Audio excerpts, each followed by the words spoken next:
True crime.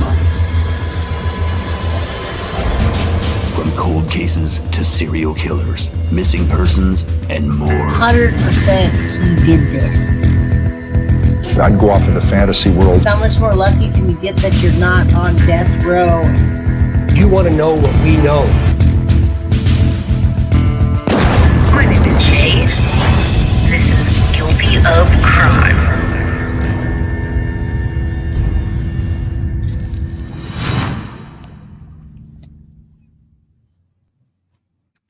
Hello, everybody.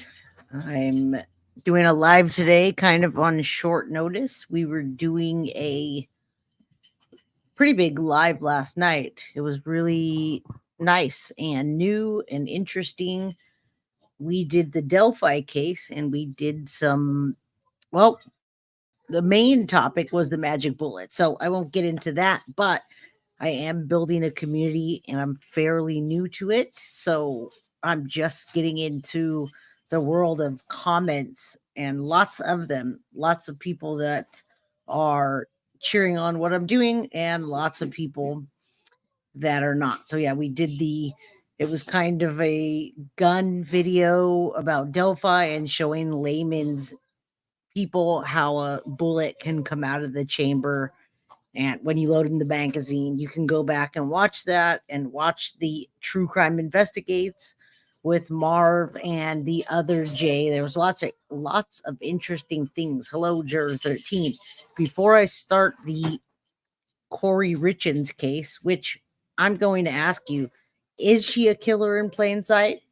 Now, the reason I came up with that topic was because of what we were talking about last night and people disagreeing that Richard Allen is actually the killer because he went straight to the police after going to the bridge that day. He went to the police and told on himself essentially that he was there. He didn't tell on himself about the girls, but he did tell that he was there, and he had that jacket on. We saw it a couple of times. We can probably back that up. But while we were talking about it, we definitely were talking about people that are intertwined into cases that are actually involved in them, and they're just open in the public about the case and everything and going public and just acting like nothing.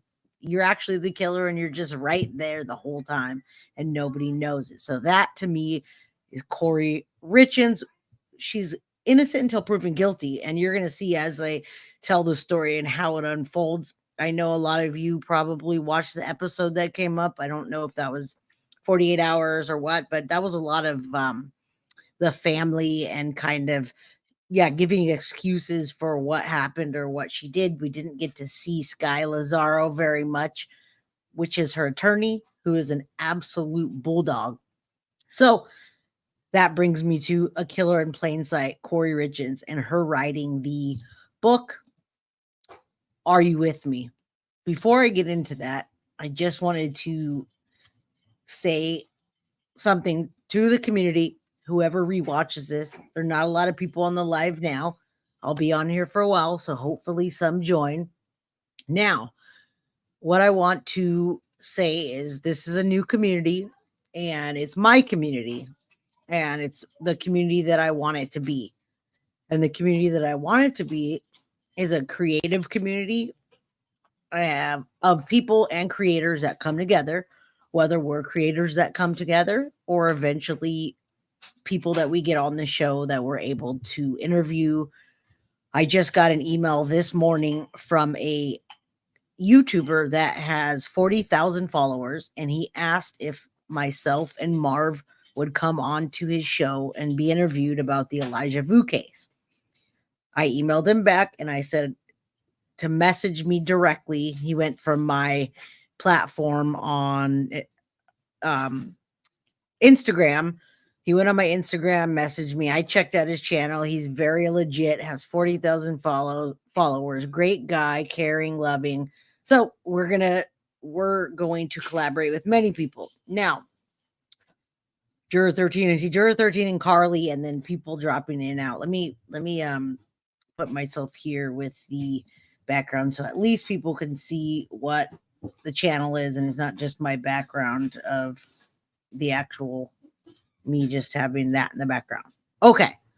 So that being said, somebody emailed me, or they commented on the video of the last night show, and they asked me if I am into being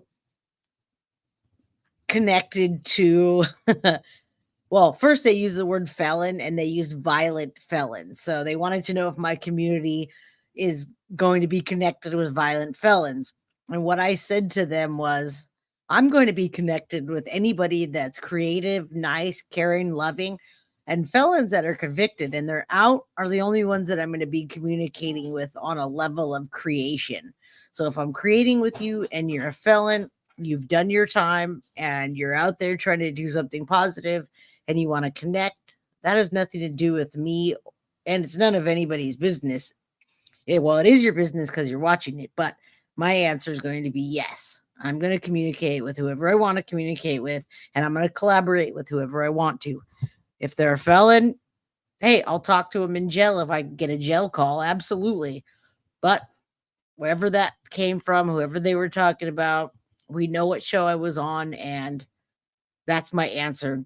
And anybody that is having hateful comments towards me or negative comments towards me, that's okay too. I won't put my energy farther than saying this that which I'm talking about now. I've heard all of the comments that I could have heard, and guess what? I don't care. I'm going to say thank you for stopping by, and then I'll block you. So that being said, we're going to get into a killer in plain sight, Kouri Richins, and I will timestamp my videos and you can just go past all this so you can listen to the case. But I had to say that. So let's put the case that we're talking about on so you can see what I'm even talking about. Let's see how that looks. And if I can zoom in. Now, yes, on the episode that just came out, the parents were definitely grasping at straws, but it was really interesting on the perspective that it was coming from because, get out of this, because they didn't have a normally Dateline or 48 hours or any of those, they kind of have like a direction that they're leading to tell if they're innocent or guilty or what they think. And this one actually didn't much, but they kind of almost led more towards her being innocent. So, hello, Stephanie. That's awesome that you're catching me today on a Saturday. I wasn't even going to do one today, but I decided to last minute, and I put this together because I know about the case and wrote a script and did all the things that I need to. So let's see if this comment real quick. I don't think there's one creator out there that doesn't receive hate. I mean, it's just the nature of the beast. Sad but true. Absolutely. But I'm very new at this, and it's interesting to hear the comments that I'm receiving because, well, I'm just me, and a lot of people don't understand or whatever, and there's a lot of hate out there, and then they hate on the people that I'm talking with, and they want me not to. That's not my problem. So if you're going to waste your time sending me messages like that, don't, because I'm not going to listen to you anyway. That being said, my dog wanted to talk, and I don't know why, but okay. So Kouri Richins, I might have to grab him because he's a Yorkie and he will not stop. 1 second.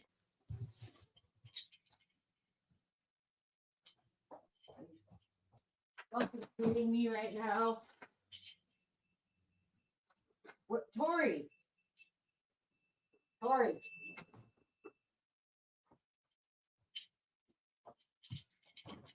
Oh, there you guys saw the dog cam. There you go. Sorry about that. It's a Saturday, guys, and it's one of those days where it's a lot more laxed around here. So I can't get started. I'm having one of those days, everybody. But it's going to be a good day with this case. So we have this up there. We're going to play a lot of videos, and we're not going to do the thing that they did. We all know about Kouri Richins, and we're trying to connect whether we think that she actually killed her husband or she didn't. Now, is she a killer in plain sight? And not only just plain sight, she went and wrote a book, and then she went to Good Things Utah and did an interview with them, everybody. She literally wrote a book, came out a year later after she thought she got away with it. So, here's the storyline, and then we'll, in between, I'm going to show you real life clips. I'm not going to do the Dateline drama, show you any of that stuff. So, if anybody knows about this, Eric, her husband that is now deceased, we think she murdered him. That's what she's arrested for. She hasn't been convicted, but she will get to the story if you don't know it. Eric Richens, he was a successful owner of a construction company originally, and then he, over time, as they got married, went into masonry and was very rich and successful when he met her. Now, when he met her, everybody, she was a cashier at Home Depot, which is nothing's wrong with, but he had lots of money. And from the beginning, people were skeptical about them getting together because they thought she was gold digging and was just going to use him for his money and, steal it and be nefarious and so forth. And he was in love with her. She was in love with him. And in 2013, they were married. So we have a rich guy situation with a cashier at Home Depot, doesn't have kids yet. So he's hopeful about that. 2013, they're married. Everything seems well. They're getting through with life. She ends up becoming more successful than she was because of his money, and they end up with 3 boys. But when they got married, he made her sign a prenuptial agreement. And this is where cases like this always happen. So she signs a prenup, and the prenup says that she'll get a certain amount if she leaves him only after a certain time, which isn't really that much. So everything's going to depend on her success or his death. Now, if he dies, she was originally going to get the estate, but that's not what happens in any of this, and you're going to find out why. So those were the stipulations of the prenup. She ended up becoming a real estate agent and doing house flipping. Okay, so she does that. He's doing his work. She's spending lots and lots of money, and they're having a bit of problems at this time. So they're having problems, and Eric Richens dies. Court. Oh no, it lost connection. See, what is the deal today? Oh, it says it lost connection, but it didn't. Okay, so we're gonna play this interview that she did as soon as I tell you. Kouri made him a Moscow mule the night of his death, Eric, and then she went to sleep in their room. Eric passed away that night, and the initial responders just thought it was an aneurism, but later the coroner ruled it an accidental fentanyl death, which they still weren't calling it murder. They didn't think it was suicide, anything like that.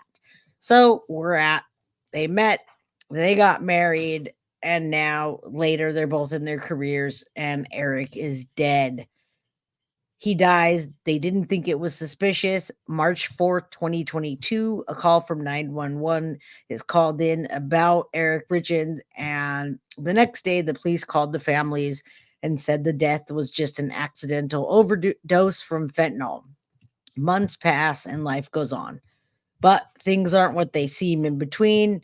Now, Kouri's just getting along and trying to live her life. So she writes a book. She's taking care of these kids. She writes a book, and she finds out, though, that she didn't get the estate. The estate should have gone to her, but her husband was suspicious of her, and she did not know that. So we're going to listen to this video of her on Good Things Universe. And this is after the death. She's trying to cope and make money. She did not get the estate, everybody. No estate money. Now she has to survive on her own from the house flipping situation and all of this. Listen to this. This is a grieving wife that's trying to make money and cope with the loss of her husband and explain to her kids that he's not coming back. Here we go. And this is what starts it all.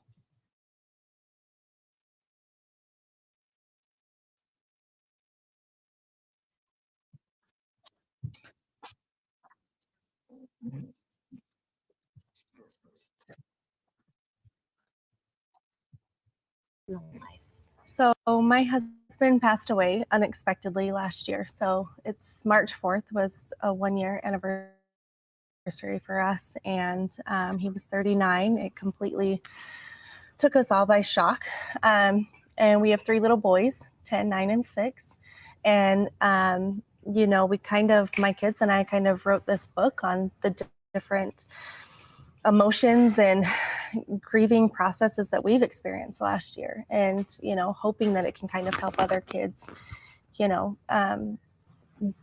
deal with this and kind of, you know, find happiness some way or another, and to make sense and process. I'm Yes. sure, and I'm Yeah. sure you felt that going through and trying to explain it and articulate it for you and your boys. Yes, exactly. And so I've done, you know, I'm new to all of this, so kind of doing, you know, research and reading books and things to try and understand, you know, not only how to grieve as a widow, as a wife, but also, you know, with my kids, how to help them understand what just happened. And what I have kind of found is, as I mentioned, it's kind of the 3 C's is how I visualize it. And it's, you know, connection, continuity, and care.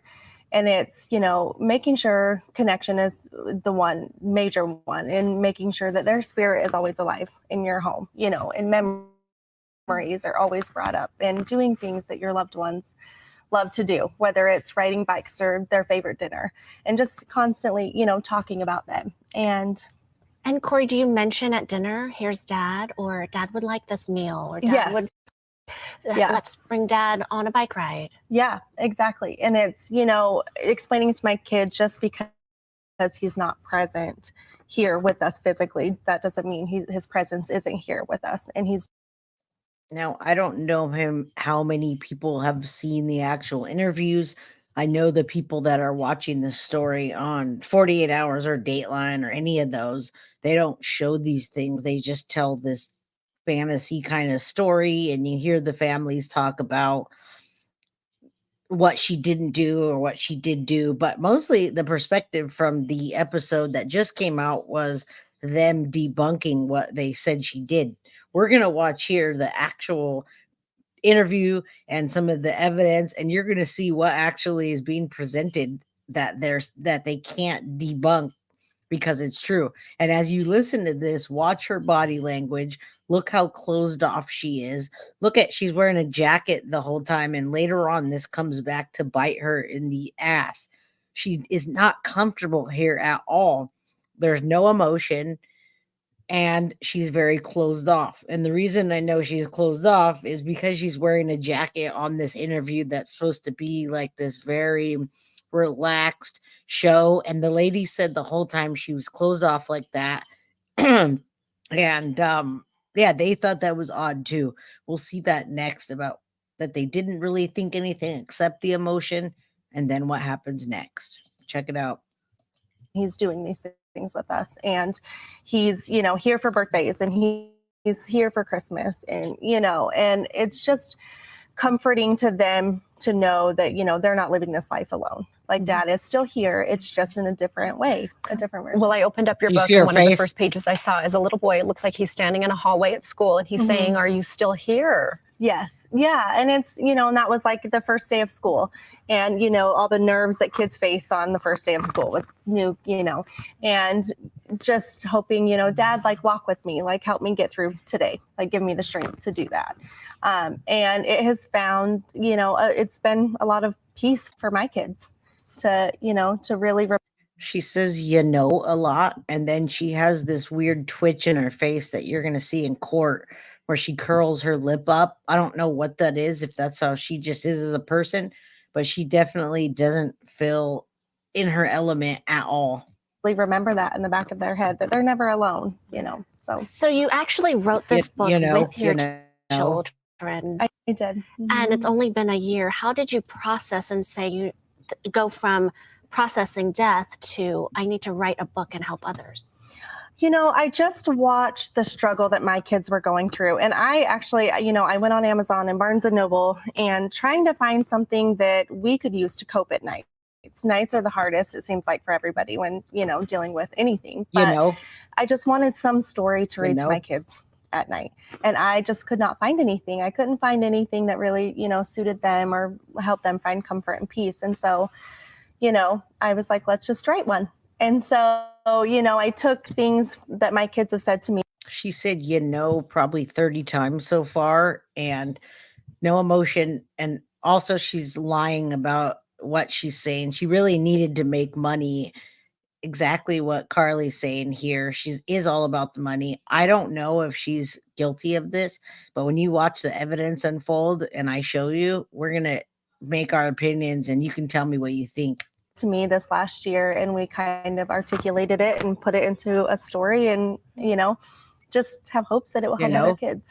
Grief is not linear, and this sounds like it's a touchstone when you need it to come back to for you and your boys. So the first one you had mentioned was connection of the 3 C's, keeping the person's spirit alive. The second, continuity.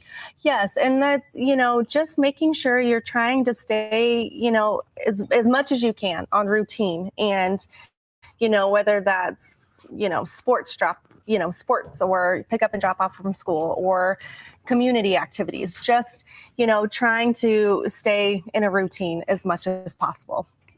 And then the last C is care. Yes. What does that mean? So, on top of just loving your kids and hugging them and kissing them and, extra cuddles and everything, I think it's important that I've learned to really affirm, their feelings. When they're mad or they're sad, it's just that affirmation of, I understand, like, that you are upset, because of this, like, let's talk about it, and so I think really it's not, it's the emotional and physical touch of it, but really letting your kids understand that why they're feeling the way that they are feeling. How many times did she say, I should go back and count that.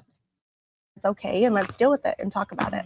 There's a promotion right now. Get a free copy of the book April 30th and May 1st through Amazon Kindle. You are an amazing woman and mom, and we thank you for being vulnerable and sharing this and touching the lives of others. Thank you. I really appreciate being here. So, thank you, Kouri. Guys. Thank you. Wow. What does everybody think about that? Oh, you can have your own thoughts on here if you're in, if you're out, if you're just listening. So, as the story unfolds, everybody, it's unfolding and we're seeing it. We watched the first one and we're going to keep going with that. So, right after this, and I'm so glad I don't say because she said that so many times it was uncomfortable for me. May 8th, 2023. Kouri was arrested. By then, the cops were on to her. There was lots of evidence piling up, and that was right around the time that this video came out. So the cops had already talked to the house cleaner that tipped them off about her trying to buy some strong pain medication. First time was a failure. It was fentanyl. She tried twice.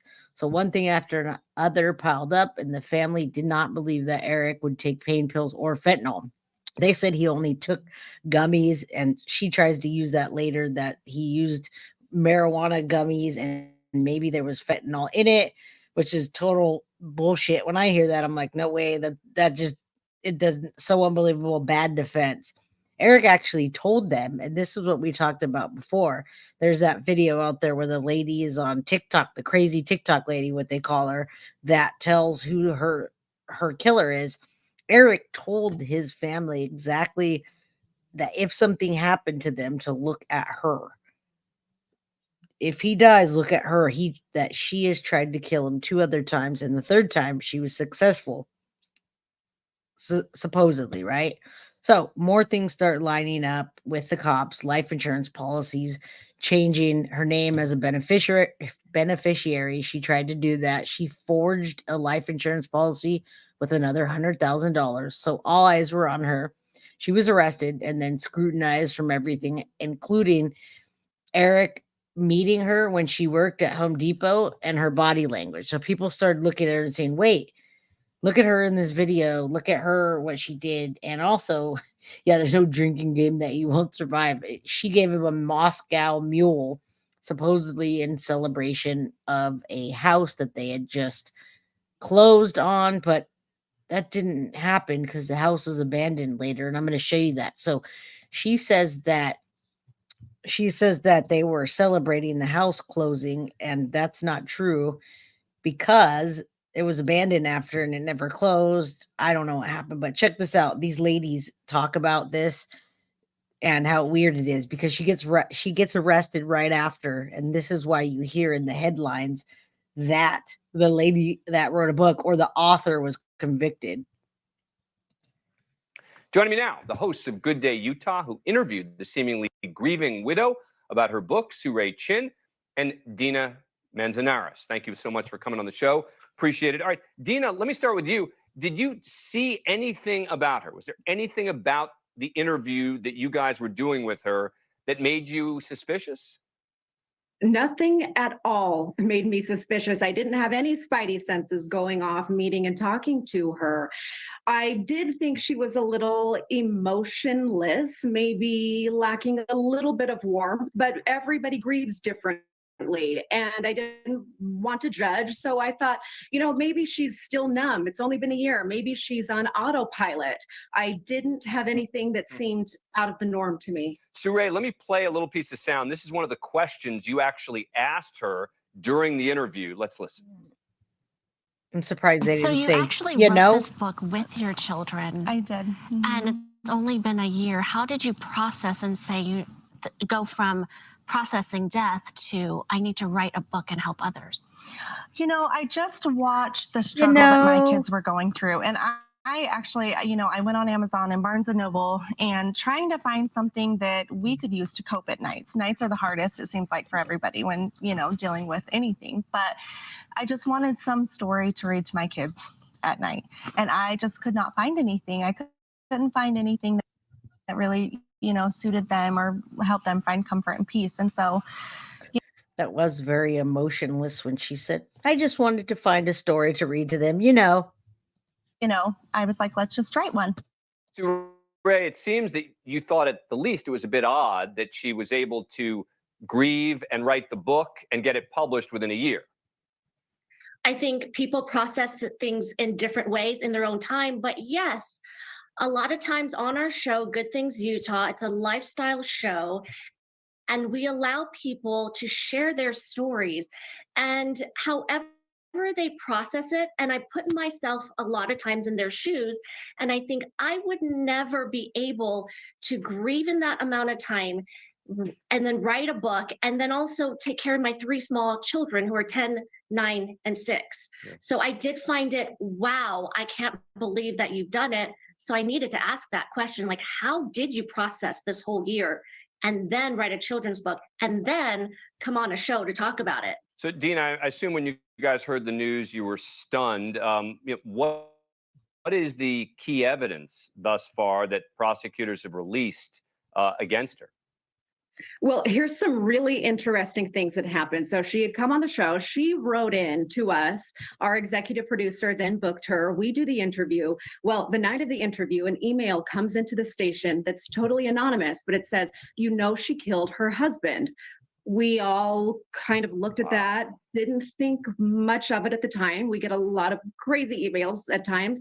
Then a couple of days later, I got a personal message to my Facebook from an account that I don't know, you can really see who it was, but it said, you need to investigate her. She's a suspect in her husband's murder. So at this time, we're starting to think, what is going on? But there's a lot to cover today. Hopefully you're in for it, Carly, whether there's people in or out. Hopefully people will rewatch on this because I'm putting a lot of the story together that people can watch the other story out there in 48 hours or in any of those, and then actually see the real stuff that happened behind the scenes of what makes the case the case. So yeah, that's cool. Hope you sit here and can watch this with me as I do it. It's super interesting to watch all of this in chronological order as it unfolds. but didn't know anything until everyone found out when this went public on Monday. So right now, we don't have any other information than what has now been made public. We were sent the search warrant. We're, watching for all of the new details coming down. We're completely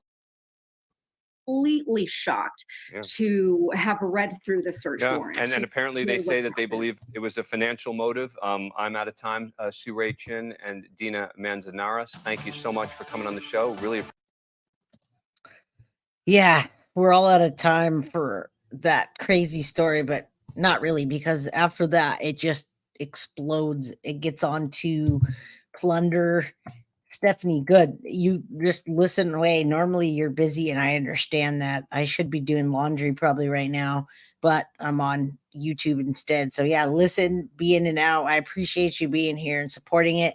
But yeah, listen to this, because as you do, even if you know the story, you're still going to hear a lot of things that you might not have picked up on, and you're going to see the real life evidence. You're going to hear from Sky Lazaro, hear her talking, see Kouri Richins cry in court, see what the prosecution says, everything that was left out of that little fluffy fairy tale story that we just watched recently. And I love those, but the reason I got into true crime is because I got tired of that and not seeking more. I wanted to see the real people and how the real behind the scenes things were working, and about the bail hearings that were, were denied and why they were denied. So that's why I'm here, is to show you all that.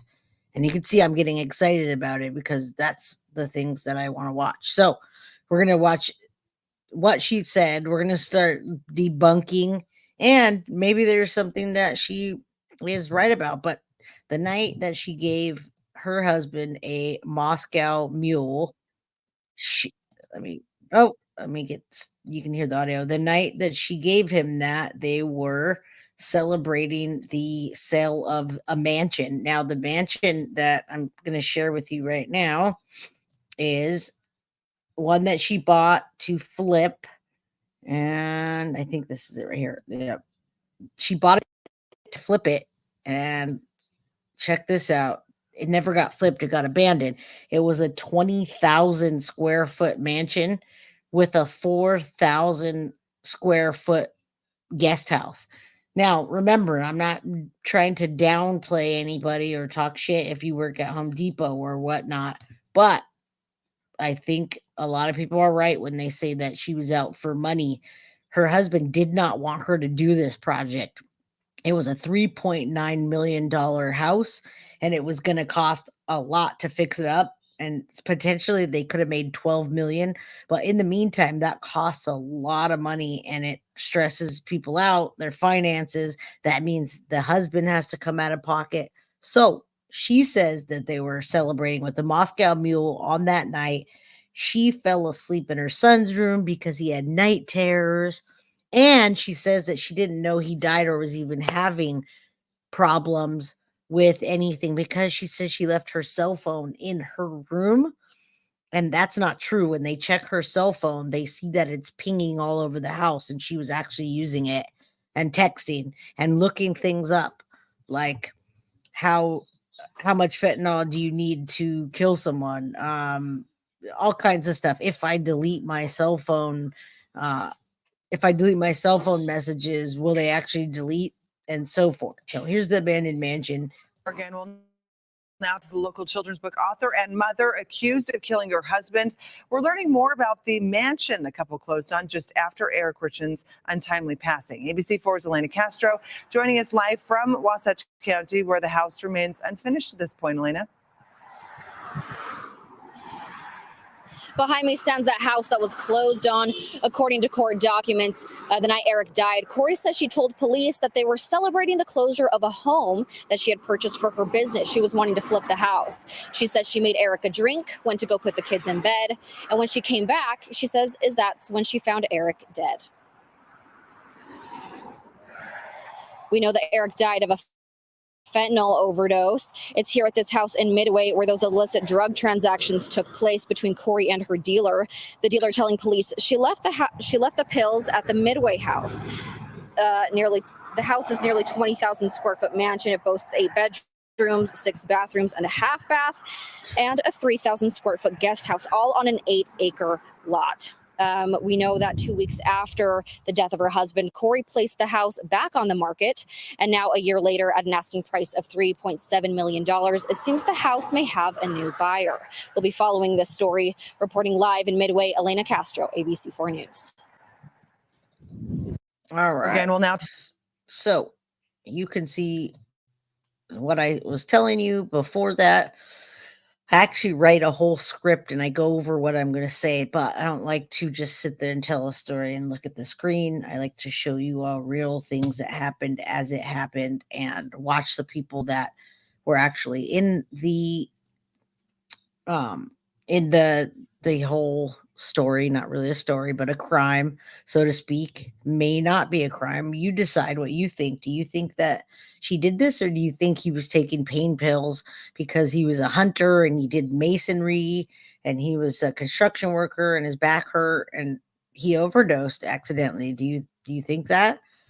We don't know. So right now we've heard this side of the story, and right now we're going to listen to what her defense attorney, Sky Lazaro, which I absolutely love her, everybody. I hate to say that, and I'm not leaning towards Kouri Richins, but I love Sky Lazaro just because she's such a shark. She just doesn't let it go. And we'll watch that when we watch pieces of the hearings, the initial hearings, when Kouri goes into court and she cries. Sky Lazaro is just a force to be reckoned with. If she gets off, it's because she hired that attorney, and she's just so much stronger. Her personality and her theatrics are much stronger than the prosecution. The prosecution has evidence, but they're really weak in what they're saying. And I don't know, man, she's a force to be reckoned with. So we're not going to see her on this clip, but we're going to talk about what her defense is. I'm sorry. My bad. I'm going to do that right now. All right. Share my screen. Defense. What the defense says. I'll start over, guys. Sorry. It's one of those relaxed days. New information in the case of a Summit County wife and mother accused of killing her husband with fentanyl. A lawyer for Kouri Richins now argues there's no evidence she gave him the drugs, and the defense raises another theory on how Eric Richins died. International attention on the case of Kouri Richins, charged with murder in the fentanyl death of husband Eric. Now, this motion from the defense contending Kouri is not a flight risk or a danger and should be released from jail pending trial. Among other things, the defense argues the state has provided no evidence that there was fentanyl found in the home, nor have they provided any evidence that Kouri gave the fentanyl at issue. Eric died either late March 3rd or early March 4th, 2022, here where the Richins lived in the Camas area. Prosecutors said a toxicology report showed Eric had 5 times a lethal dose of fentanyl. In the new filing, defense says Kouri gave him a drink and that he took 2 sips at roughly 9:15 p.m. March 3rd. And she went to sleep in one of their kids' bedrooms. The defense says Eric had a phone call with a friend an hour and a half later and was on social media and the internet after that. It also says Eric was a partier and would consume alcohol and THC. Defense says law enforcement never investigated an alternative theory that perhaps Eric's alcohol and drug use had escalated. Now, this all raises lots of questions, among them if Eric Richins was a drug user and if his use escalated and he had so much fentanyl in his system, why didn't investigators find the drugs in his house? Why did Kouri Richins say to an investigator in an interview, which apparently was recorded, that her husband, quote, doesn't do drugs? Defense has other versions of allegations that Kouri tried to poison Eric at other times and cast a drug dealer informant as not credible. Case is back in court on Monday on a proposed gag order. All right. So that guy seems very suspicious, and THC gummies is a far cry. You're absolutely right, Carly. Any of us that really know real people that are not just on the news saying these things that are outlandish, or somebody that's never known anything about anything, would say, "Oh, a THC gummy." That I've never ever, first of all, heard anyone die of THC at all. People will have panic attacks and go to the hospital or just get stupid, whatever. But if you go look up the death rate for somebody with THC, now the reason she was trying to say that is she was trying to say he got it off of the street from somebody and they put fentanyl in it. Not that just never happened. So someone will sit there and say, "You're an idiot. That you can't say it never happens." It's a small possibility that happened or would ever happen or that happens. So if that's the best defense you got is that he was taking THC gummies one a night to relax when he was a hard worker all day, I don't know. We're going to hear more of the defense, but she also does some really crazy things throughout this case. And we've got a walk the dog letter, and we've got an email to the to the people that are investigating the case that she writes. It's just really weird. So yeah, I mean, and right now when they're looking at her because the family told them that she did forgery. She had 6 life insurance policies out on him for $3 million. She was in $2 million in debt for house flipping. The prenup and the stipulations, she would only get everything if he died. But then he changed that behind her back and put his sister as the estate beneficiary. So Eric actually believed that she was already trying to kill him. And there's 2 times that were documented. One time when they went to Greece in 2019, and he told his family this specifically, that 6 friends went to Greece and he became violently ill after she made him a drink in Greece. Now, these times match up with the times that CL, who is the informant that sold her the drugs. There's evidence. She wrote a check for the fentanyl. Second time, Kouri fed her husband a sandwich. He took one bite and he broke out in hives and he couldn't breathe. So you guys tell me, please, what you think so far, because I mean, he's telling it's like that case where the crazy TikTok lady's foretelling her death and who would do it if they were found dead. So I don't know. I mean, we're going to hear more about what they say and real stuff from court. It's just, there's just so many, sorry about that. There's so many facets to it that I'm like, I just don't understand what she was thinking, the things she was doing. If she didn't do it, wow, boy, does she have a lot of things against her. And she's starting to look all haggard and craggy faced compared to how she was looking when she was still in her husband's money. And she was still in her husband's money and forging because they have evidence. So watch this. This is her in court, by the way. It's her first hearing where she's super cryy faced. There's her lawyer and the judge. He's going to preside over the whole case. Hopefully. I like him. One moment, please.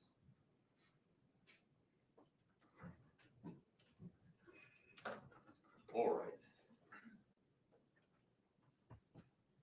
We're on the record 231-500-139, State of Utah versus Kouri Richins. Can I have counsel for the state make their appearance, please? Look at how much different she looks versus the other pictures. Good afternoon, Ms. Richins. All right, we're here for a scheduling conference. Ms. Lazaro, tell me where we are. The state and I have been working through discovery and some requests that I've made. We've come to an agreement on everything. There might be one issue we bring to your attention in the future, but we're not there yet. So there's still some things we're still working on getting turned over. We filed a stipulated motion. Now she's saying that so far they've come to an agreement, which is interesting that they haven't gotten to trial or anything yet. And this is just the one of many hearings, right? This is her just being the first time in court, not knowing anything. You could see how bad she looks. She can't control her facial expressions. She cries and she wants to be bailed out. She thinks that she's going to be bailed out. And the judge hears the evidence at like a mini trial and decides not to let her out. And that's why we see all these crazy things, a walk the dog letter, and just the different hearings that we see going on while she's waiting for her trial because the judge doesn't let her out. But like I said, Sky Lazaro is a shark. And I mean, I would be scared of that woman. So I got the sound up as loud as I can. Try to listen to this. It's just them kind of working it out and watch her expressions. Kouri Richins. She can't help her face, I guess. Protective order with a proposed order, I think right before this hearing that we finalized with regard to some personnel and some law enforcement records that I've requested. So I think there's still some discovery coming, but I feel like we are working, both of us, really hard.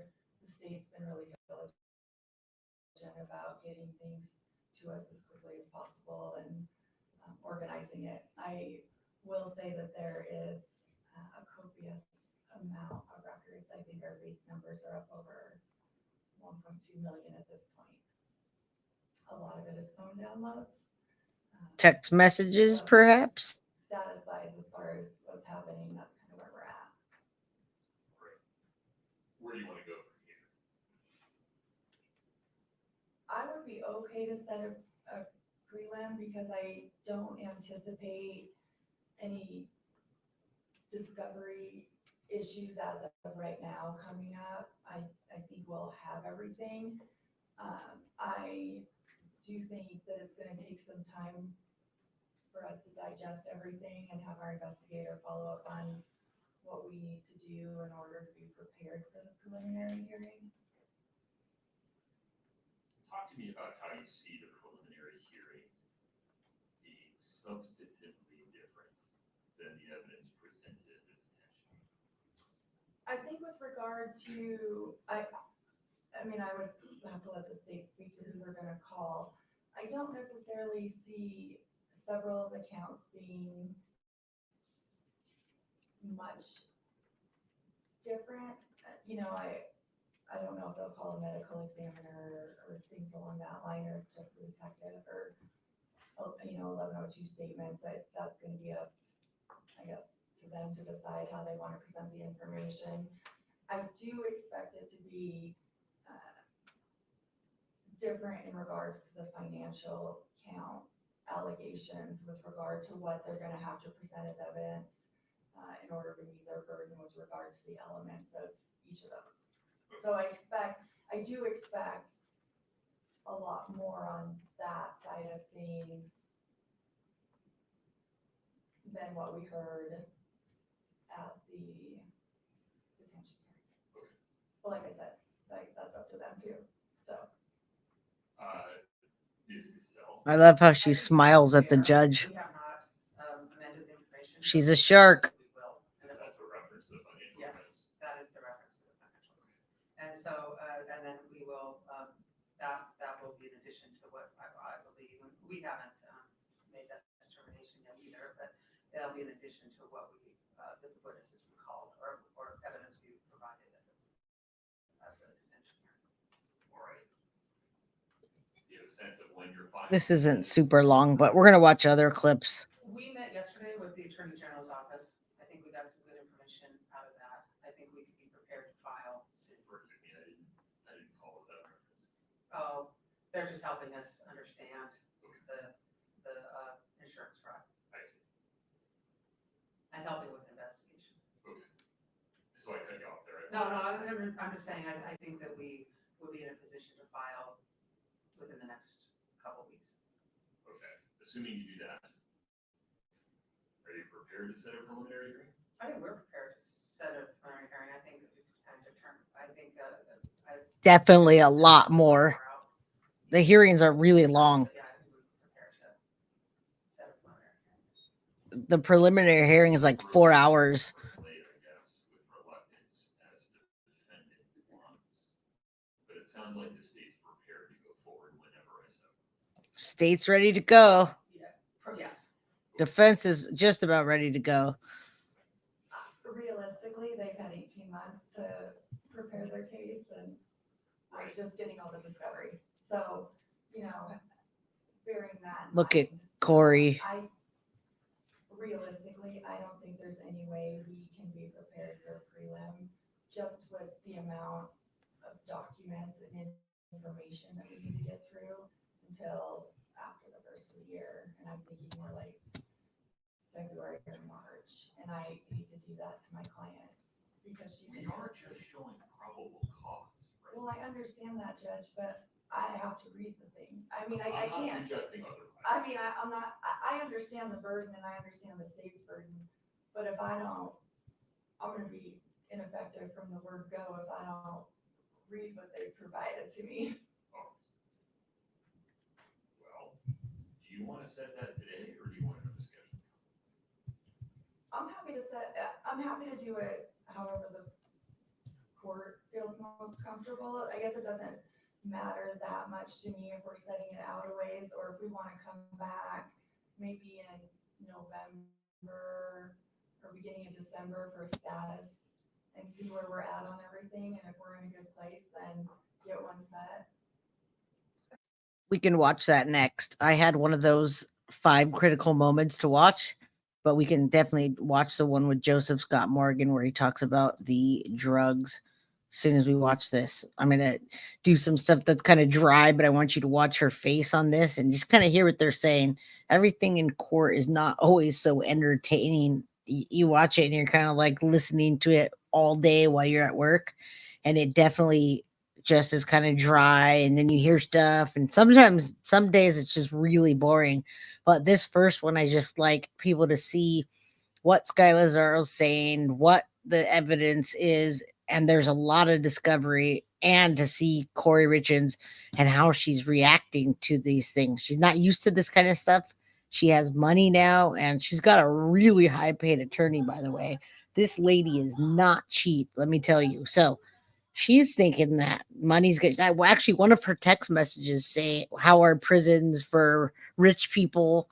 It actually called out in front of her about her text message. She thinks she's going to freaking get out of this. So it's just, and so far she's still sitting there. But yeah, let's watch this and then we can listen to that about the actual, it's called, the sleeping pills. I think our only concern was, Judge, if getting on your calendar. So if we set it out for another scheduling and say. Sarah Quill. It may not surprise you that this case will just push its way in my Fair calendar.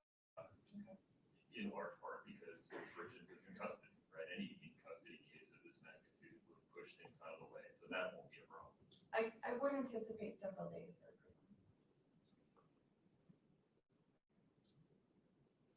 She's like, just let me out. I have money. I can pay for it. Judge, look at me. I'm blinking at you. I understand. Not that I need to evaluate it, but I don't know what those counts are. This lady.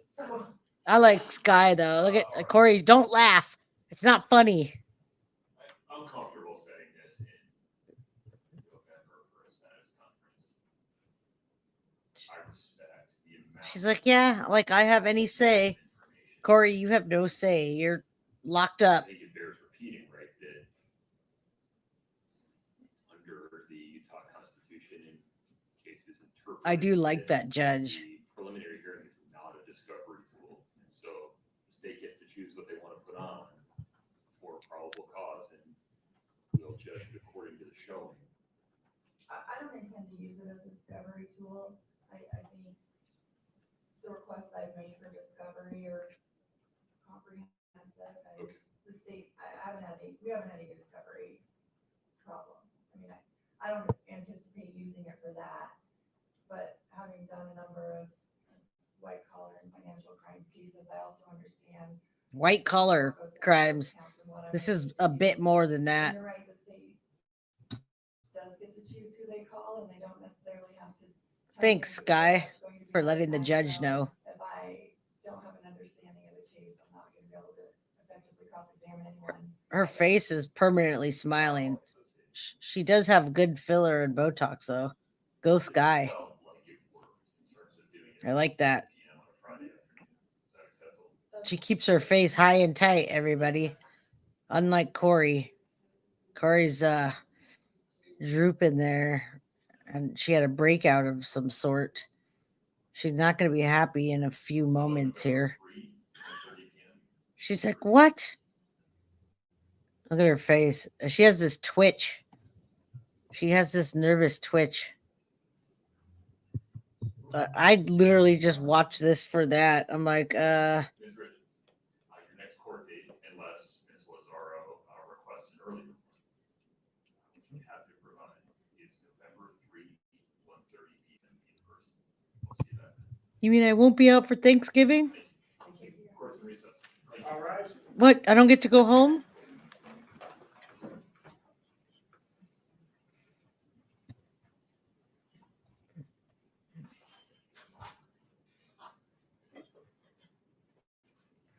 She's like, sit back down. Oh, we still got a few more minutes. I wanted to see her cry in court. That's why I brought this one on. She thinks she's going to be home by Thanksgiving with her 3 boys. Just get rid of the husband, write a book, make some money, and then I can take care of the boys all by myself with all of his money. Not so much, Kouri. If you didn't do it, I apologize. And if you get off and they acquit you, then hey, we'll all read your next book because it's going to be very interesting. You're a good you're a good fiction writer, apparently. She writes fiction called Walk the Dog. Look at her crying. I need my eyelashes done. Yeah, the kids are with their family. They didn't go to foster care or whatever. There's a lot of support. That's always the sad part, is when the kids get brought into that, for sure.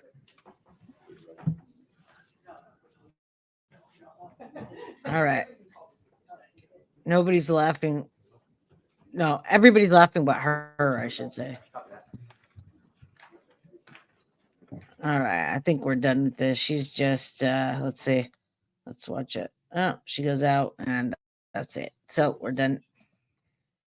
There's so much on her. I'm actually just really ready for, well, I've heard so much of it. I feel like there was already a trial. There's the 4-hour original preliminary hearing said so much. It's almost like they could have had a trial with that. So I don't know. That's interesting. So we showed that part of it, her beginning initial stages before they had anything.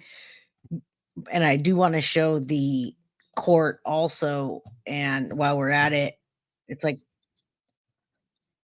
oh, I want to show the prosecution also talking. And I'm not going to play it the whole time because it's really long, but they're talking at the 20 minutes. There's a lot of stuff they say. I'll put it at like 18 minutes.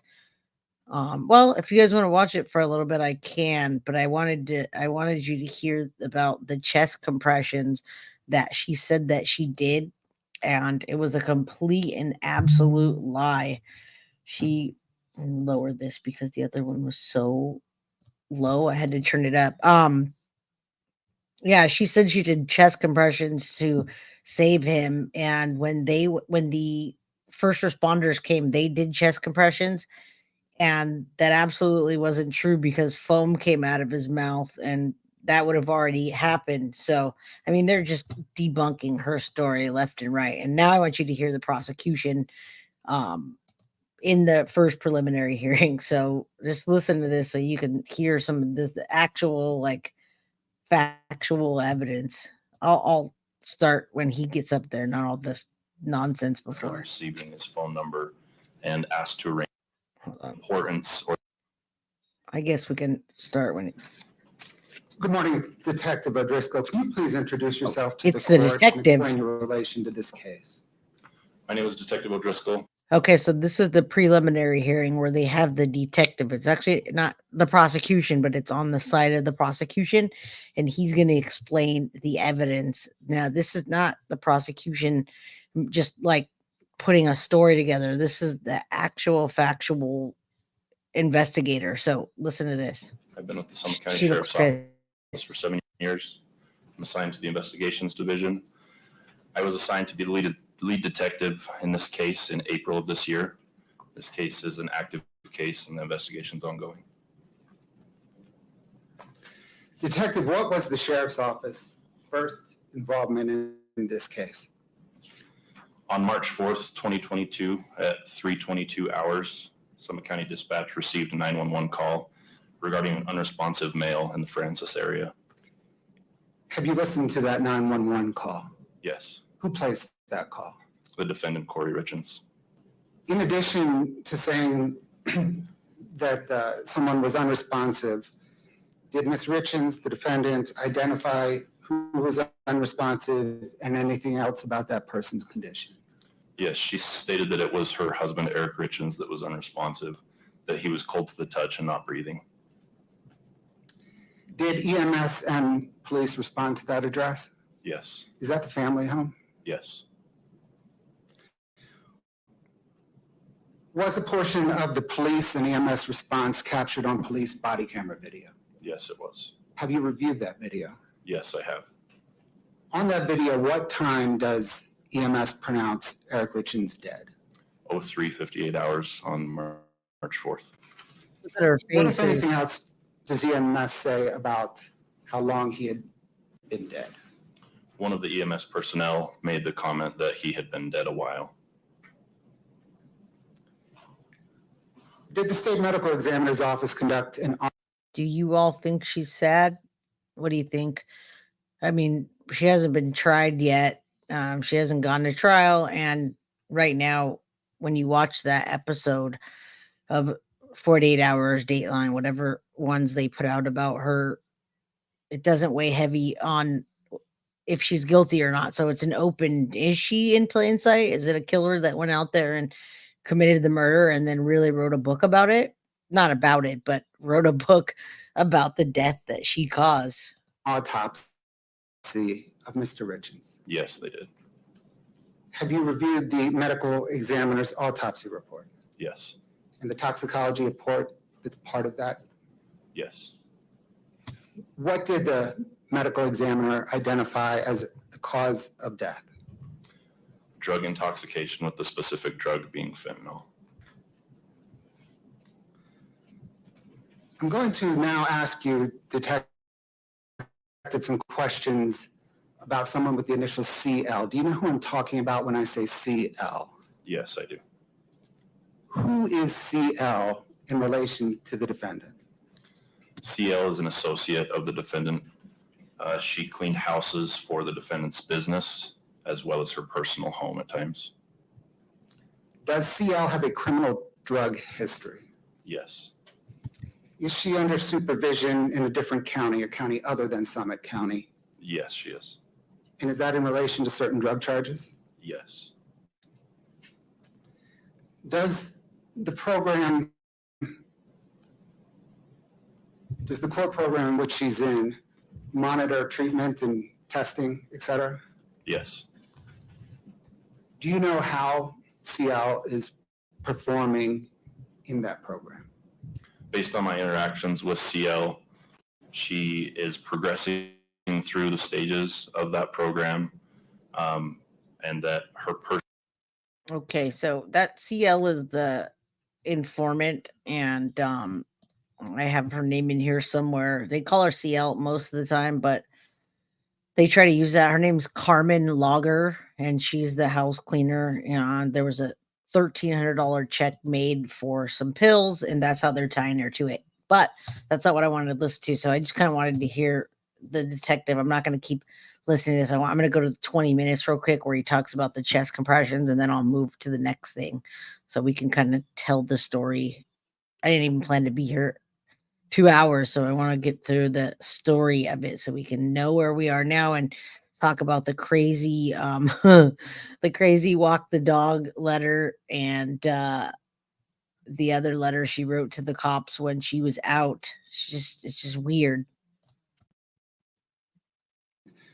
Did you look into whether Eric Richens used illicit drugs? Yes. Right? What did you determine? Black eyes. Based on the interviews that we conducted with those who knew Eric well, all stated that he did not use illicit drugs other than consuming THC gummies on occasion.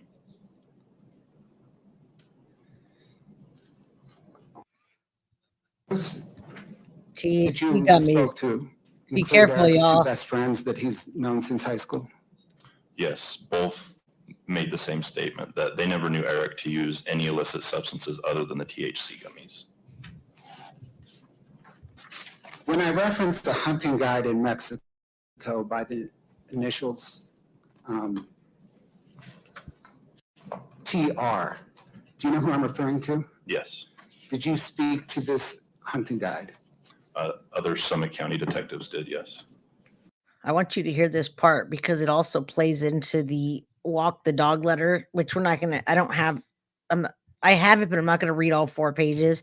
She's telling her brother to, when he goes to testify, to say that they got drugs from Mexico on their hunting trip, and that's what killed him. Basically, she's trying to use that. So listen. And what did this hunting guide, if anything, say about Eric Richens using illicit drugs while hunting in Mexico? The guide told detectives that several of their clients, when they come to Mexico, will seek out someone that can put them in contact with illicit substances while they're down there for their hunt. She's all He yes. stated that Eric Richens Really? was not one of these. That Oh. Eric was solely focused on the hunt. Wow. Yes.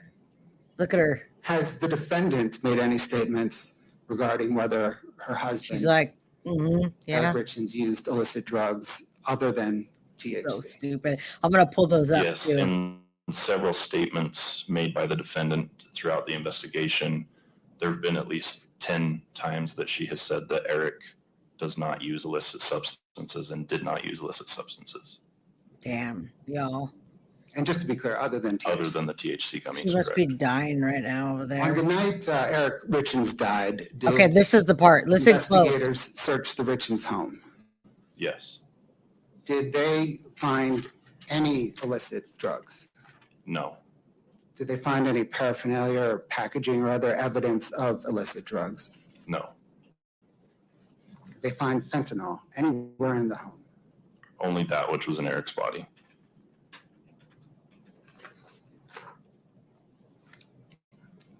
I'm going to now shift, Detective, from the night of Eric's death to a second drug buy initiated before his death and concluded after his death, okay? Okay. What, if anything, did CL tell you about the defendant approaching CL a second time for fentanyl? CL told us that approximately a week after delivering fentanyl, the defendant reached out to her again by text or call and said that she wanted some more fentanyl that was stronger than the previous batch. And in response, what, if anything, did CL do? CL told us that she again reached out to acquaintance 1 because she had lost the phone number for acquaintance 2 and again requested from acquaintance 1 that she provide her with the phone number for acquaintance 2. She also made other statements in Facebook messages regarding that request.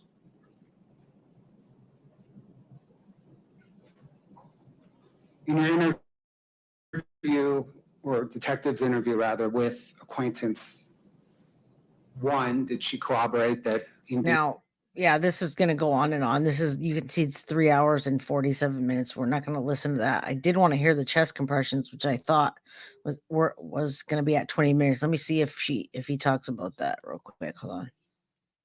Said that after stopping at the bank and getting the cash, they then drove to the Maverick gas station in Draper and purchased the Look at pills her from face. acquaintance 2. Did Now, you all know you can't have that much fentanyl in your body unless you eat all of it plus the bag and then overdose. So they didn't find anything. So again, I'm not saying that she did it. It's just interesting that he had that much fentanyl in his body and there was nothing, there wasn't even a bag left. So he must have just took all the pills, ate the bag, and overdosed on accident. Maybe he ate the bag with the Moscow Mule, wash it down. I don't know, but yeah, just in this first 4-hour hearing, it just doesn't look good for her. So I'm gonna stop this one, and we'll see the. I want to show you the stupid stuff that she does. There's a letter that she sends to the cops after she talks to him. Let's watch that. She writes a letter to the detectives. And now they're already starting to look at her. So this is right before. I should have played this before, but she's just dumb stuff that she does. Welcome to ABC 4 News at 10. I'm Glenn Mills. Emily Flores has the night off. Thanks so much for joining us. Tonight, we have new details on the case involving Camas woman, Kouri Richins. She wrote a children's book on grief and loss in memory of her husband, who she is now accused of murdering. ABC4's Elena Castro joining us live in studio tonight with the latest. Elena. In the developing saga that is the Kouri Richins case, more and more of her personal affairs keep coming to light. In a recent release of documents, emails she sent to the police have now been made public. The email written by Richins was sent to Sergeant Chad Hoffmeyer of the Summit PD, Frank Root, and CC Detective Jeff O'Driscoll. In the email, she talks of being a soccer mom, of an affair she said Eric was having, the woman's name redacted. She uses emojis and LOLs, the tone informal. We spoke with criminal defense attorney Clayton Sims on what he thinks this new development means for the defendant. 50% of marriages end in divorce, but not 50% of marriages end in murder. So it's not uncommon for people to have problems. It's not uncommon for the husband to have an affair. It's not uncommon for people to go to marriage counseling and work on their relationship and get back together. So all these things are very, very common. What is uncommon is a murder. The email also going into the details of international trips Richins took post Eric's death. A trip to Spain for the boys to play in a qualifying soccer camp. A trip to Mexico she paints as a yearly custom. The email reading, "This is not new for us to go to Mexico or for us to go out of the country or on a vacation with our kids. I took my kids and my mom came with us in August of 2022 to Mexico. As I hope you understand, the months prior to this since Eric's death have been hard to deal with." Taking a trip is not unusual. To get away from the house in which the person died, the everyday reminders of that. She seems to be working through these issues, writing a children's book as a way to try to cope with that, deal with it, send a message to her children and other kids and other people in the world. The Mexico trip in August coming just 4 months after Eric's passing. So she was dealing with it in her own way. And is there a normal way to deal with an unusual circumstance? Everybody grieves differently. Everybody reacts differently. Richins has a scheduling conference on June 22nd. Glenn, back to you. Elena, thank you. All right, so that one's done. You can see the dumb thing she does is they're probably going to get her tripped up because she leaves trails of evidence, says stupid things. She thinks that she's cute and that she's just going to get out of it. And let me share the letter. I want you to just see it, and then we'll play that walking the dog thing that she does from inside. But here's the actual what the letter, the beginning of the email looked like. And she's literally writes to detectives when she's out, and she thinks that it's cute to say, "Hey, after you guys left Friday, I was trying to make sure dates were accurate as possible, but I always feel like something was last year and it was actually several days ago." Emoji laughing. Anyway, you asked me when my doctor had prescribed quishapine, however you say that. Anyone's going to laugh at me? I believe I told you a few years before Eric passed. However, I emailed my doctor today to get a specific date, and this was her response. I don't even know if this matters for anything, but it was bothering me. Laughing emoji. Also, Eric's company was started in 2010, not 2012. I think I might have said 2012. That's when we got married. LOL, all in caps. Again, none of this probably matters, but it was bothering me. And I'll come back to the walking the dog letter after. But what, like, who writes that and says that to the detectives on the case that are looking at you? And I don't even think she knows that they're looking at her at this point because she's publishing a book and going on a news station, which I think she just really brought more attention to herself. Yeah, Jodi Arias, right? She kind of actually looks like her a little bit too, but she is just Jodi Arias, yeah, that crazy, like, just not in this world look in her face. Like, I didn't do it. What are you, like, trying to be cute? I don't even know. So we looked at that. We saw the court, and then before, so I going backwards, you saw that she sent that letter to the cops. Now this was all before she got arrested, and here is before she gets arrested. Before I go back to being arrested, and then the letter, and then the 5 key points of evidence. Check this out. She attacks the sister that got the estate. So we're gonna listen to this. The sister is, hold on. Oh, she didn't know that the sister was appointed the estate because Eric was already worried about her trying to kill him. And so he went to the sister and said, hey, she's trying to kill me. If I die, it's her. That was the 3rd time it happened, and he actually got killed. So when the sister comes and says, I own all of this, Kouri then goes in and brings somebody in to break into a safe, which has all the paperwork and $120,000 to $160,000. And she punches the sister in the neck and the face and then gets in trouble for that. So the family tries to say that she was defending herself, but she's just one thing after the other, everybody. And the sister was in the right. It was her property. So Richins attacks the sister, or she claims. So she goes into court and talks about that. Listen, just dumb stuff. Dear Judge Mrazek, I'm here today to represent my brother, Eric Eugene Richens, whose life was taken in a senseless act of poisoning on March 3rd, 2022. His wife, the defendant. Now, the point of this is to keep her in jail so she doesn't get out on bond while they're waiting for the trial. She doesn't want her out, and she feels threatened, and actually she actually did hit her, so it's rightfully so. Has been accused of committing this crime. If she is found guilty, she has committed the ultimate act of betrayal. Eric is gone, and I am brokenhearted. He was my best friend and protector. The feeling of loss is so great it is visceral. And with the sorrow comes a wave of panic at not being able to see him again. I can never talk to him, never hug him again, and never more be a part of his life. Very premeditated. Eric's world revolved around his family, his love for hunting, the family cattle ranch, and his intense drive as a successful entrepreneur. Being born into the Richens legacy shaped Eric's formative years and resulted in a lifetime of hard work, dedication, and fierce loyalty. At an early age, Eric learned the joys of keeping horses and cows around. He spent countless hours helping our dad work the ranch, hauling hay, feeding the animals, and mending fences. He loved our family unconditionally and was a devoted son, brother, uncle, and father. Eric was a family man who always strove to be the absolute best father and husband.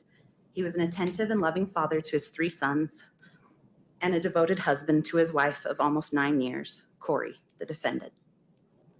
Eric did absolutely everything in his power to provide his family and his 3 sons with every possible opportunity to learn, grow, and have fun. He was the coach or assistant coach on all his boys' teams, which included soccer, basketball, and baseball. He spent countless hours coaching and teaching the boys to play aggressive and give it their all. Eric truly cared about every single child he coached and wanted the absolute best for all of them. There was never a dull moment when you were around Eric, whether it was him showing up to a family dinner with no socks or the sleeves torn off of his shirt because he had to make an emergency bathroom stop along the way, or his calling to tell you he rolled the four-wheeler for the upteenth time is stuck and he needs you to come get him. It was never boring. Eric loved to have fun and always wanted to make sure everyone else did as well. Did anybody notice in the episodes that they're playing on this case, they don't really talk much about Eric. They talk about him being a good dad and a hard worker, but you don't really hear this side to it. So it's kind of nice to hear his sister talk about who he was and what she lost, because you don't hear about him. You just hear about this author that killed him, and you know nothing about who he was. You just think of him as a hunter, and then the accusations she makes against him that he cheated and then he was doing drugs. So it's kind of nice to hear that. I'm going to play some more. I wanted to hear about the attack as well. Let's see. I could not understand why she was breaking into and ruining Eric's safe. There To it this, is. she screamed at me at the top of her I lungs. found it. Called Her me some breaking into the inappropriate safe. things I cannot share with you here. And then told me to get out of her house. It was then that I told her that she could not kick me out of my brother's house. My sister Katie was now the executor of Eric's trust and estate. And just Boom. like Eric, she would Sorry not if I want the scared defendant y'all. breaking into his gun safe. Right. Kouri looked at me with pure hatred and rage. Black eyes. I was messing up her plan. I was getting in her way. And because of that, she attacked me. She punched me in the face and neck multiple times. It took 4 Damn. people to pull her off me that day. Before the funeral, Kouri opened a bank account and asked everyone that was grieving to send her money instead of sending the family cards and flowers. It was not even 2 weeks after Eric's passing that we were told she had taken down all but one photo of my brother and removed all his clothing from the house. Kouri put together a golf tournament in Eric's name 2 months after his death on what would have been his 40th birthday, and told his family, all of us, that we were not allowed to attend. Wow. Since Eric's death, it has come to our attention that Kouri took out multiple life insurance policies on Eric without his knowledge. It appears that she forged his signature on various documents, assigned herself as Eric's durable power of attorney, inappropriately diverted money from his business to herself, and assigned herself as beneficiary of Eric's portion of our mother's retirement account. I should also not forget to mention the multiple life insurances she has taken out on the boys. Uh-oh. Her most recent business venture Not good. was authoring a children's book about how to help grieving children cope with the loss of the death of a parent. In this book, she had the audacity to use the boys' real names and even use their last family portrait. Her behavior gives me great concern, as she has exploited the boys for money and will likely do so again.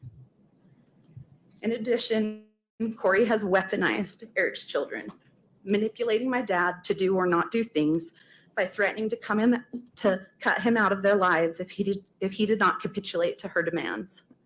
She similarly deprived the boys of contact with myself, my sister, and her daughters, unless we agreed to give her the money in Eric's trust. Damn. Money that Eric wanted to go to his 3 children. That shows a bad As if side that of were her. not enough, I've been told that Kouri started telling their 3 little boys that none of Eric's family or friends loved them. She apparently told them none of us cared for them or wanted to be around them, even though that is the exact opposite of what was happening. We all want nothing more than to be there for those 3 little boys, my nephews. Yet Kouri has made sure to cut us out of every aspect of their lives. This is all just a brief summary and the start of what our family has been through over the last year. We have scarcely gone a day without finding out some new allegations or evidence regarding something Kouri appears to have maliciously done to attack and undermine my brother, his 3 little boys, and our family. We have all been there since the beginning of Kouri's and Eric's relationship.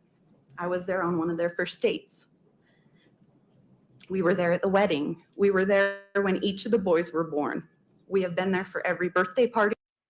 That shows another side to her, everybody. I literally have been watching this and I see her eyes and I see that she looks cold and calculating. But when you actually hear this from the sister and how she did them so dirty, after his death and all the little pieces to it, you're like, wow, you're looking at this woman and hearing that and realizing maybe she is guilty. I know this is just speculation and people do bad stuff like that. Doesn't mean they're murderers, but it's just a complete different side that you see to her versus when she's up there promoting her book and her family saying that she did nothing wrong. School graduation and rodeo. We welcomed her into our family and treated her as one of us. Not only did she betray our brother, it feels as though she has murdered and taken away a part of our souls as well. Because of her actions, there has not been a day that has gone by we have not lived with paralyzing anxiety and fear, worrying for the boys' lives as well as our own. I may be naive, but I never knew evil like this existed. If Kouri was in fact willing to kill Eric for money, who's to say that what she will not do? Who would be next? Kouri was in a desperate financial situation when Eric was killed, and that situation seems even worse now. We understand that she has defaulted on loans and is already a defendant in other lawsuits based on her financial misdeeds. I am truly concerned that she will stop at nothing to dig her way out of the problems, including murder. I agree. She seems devoid of moral sensibility, and there is At this no telling point- what she will do if she is released. Judge Mrazek, her fate lies in your hands. Please do not allow Kouri to use the fraudulent life insurance proceeds to get out on bail. That would be morally reprehensible. Please do not allow Kouri to take advantage and make a mockery of our justice and legal system anymore. She has done enough. Please do not allow Kouri to hurt Eric's memory, our family, friends, and community anymore. We have been through enough. Please do not give Kouri the opportunity to hurt Eric's 3 boys anymore. They have lost enough and have been through enough. Since Eric's death, we have learned and unfortunately are continually reminded that Kouri is desperate, greedy, and extremely manipulative. If she gets out on bail, I will be afraid not only for my own life and those of all of my family, but most importantly for the lives of Eric's 3 sons.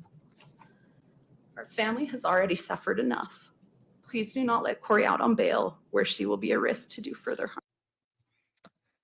And there you have it. She gets denied any kind of bond, no bail. She totally thought she was going to buy her way out of it. And she did manipulate a lot of people throughout this process. And this side of the story is much different than the one that we saw on the new episode on TV, isn't it? When Carly suggested this case, I really started digging into it. And I've seen all this and I've watched it and I watched the hearings and all of those things. But now that I'm digging back into it, I'm looking at the other side that they showed and I'm like, that's completely off from the things that actually happened. They like watered down this story completely, complete and utter watering down of the story and who she is. And yeah, I guess getting her family, I guess they wanted to get ratings by showing her family and maybe another side that we haven't seen, but I'm just not buying it right now at this point. In the beginning, I'm like, okay, is she a killer in plain sight, or is there not really enough evidence and we're all just thinking one thing? But do you guys hear the things that are being said? You're hearing the text messages they found and no drugs in the house other than in his system, and the informant CL and the check that they found from her buying it. So I mean, this is adding up real quick.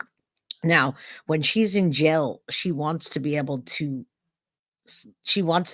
narrate what's going to happen. So this is the next part of the story. And then after this, we're going to wrap it up with what is the latest from 1 month ago. That's the last time that anything's happened. So that's going to kind of break down everything that's happened and where we are now. And hopefully they tell us what's next. But so she doesn't get set bail and she's sitting in prison. And this lady is just got to be the dumbest person. She's either the dumbest person or she's the smartest person and she just gets caught. I don't know. So she writes this walk the dog letter and she leaves it in her cell And the guards go in and do a cell check and they find the walk the dog letter. Now, it gets to the jail, the head of the jail, and then it goes to prosecution.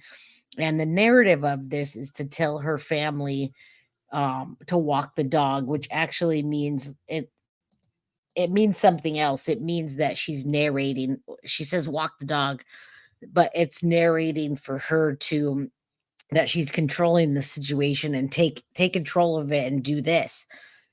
Now, when the mom comes back and after all this goes through, the mom says, "Oh no, she has this old dog and she really needs it walked." It's just ridiculousness. We're going to watch in a minute, but this is a 4-page letter, so I'm not going to read all this.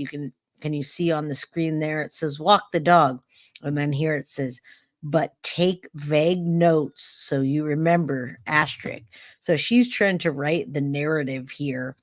And it's kind of hard to read down here, but it's a 4-page letter that gets back to court.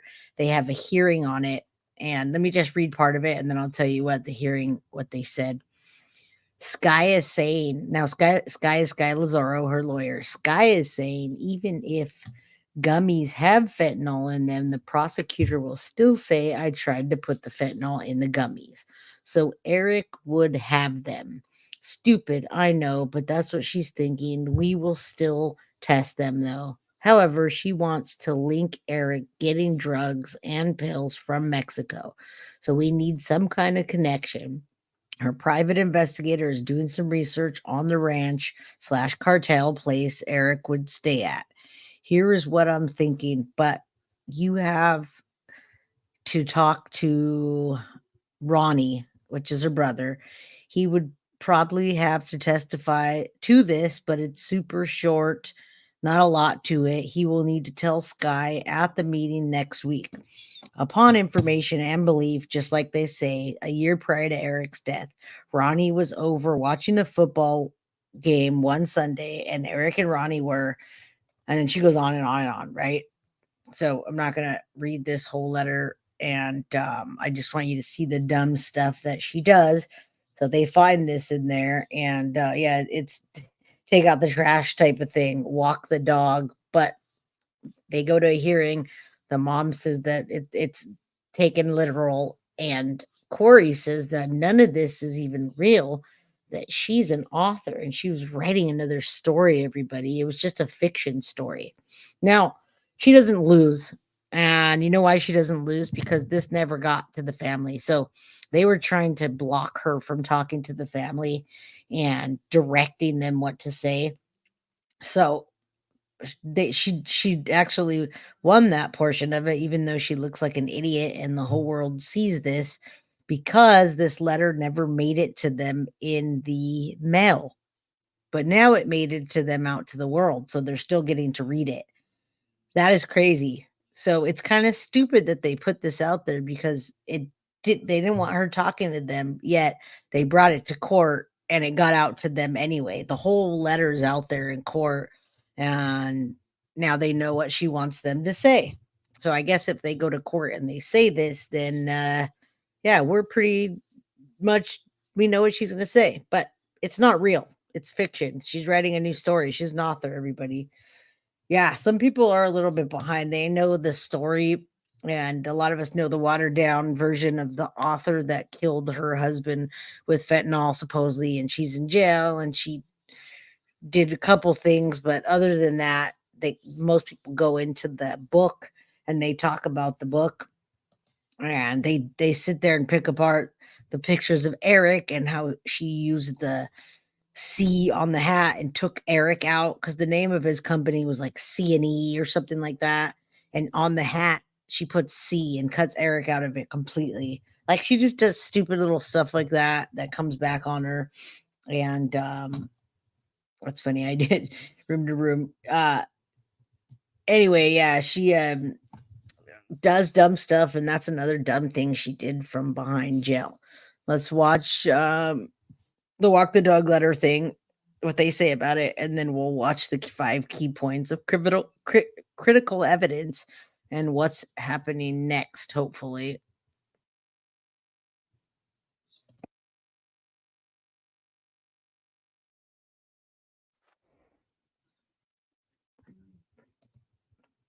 Come on, play. Nope. Sorry, guys. You can hear this. I'll show it. Hold on.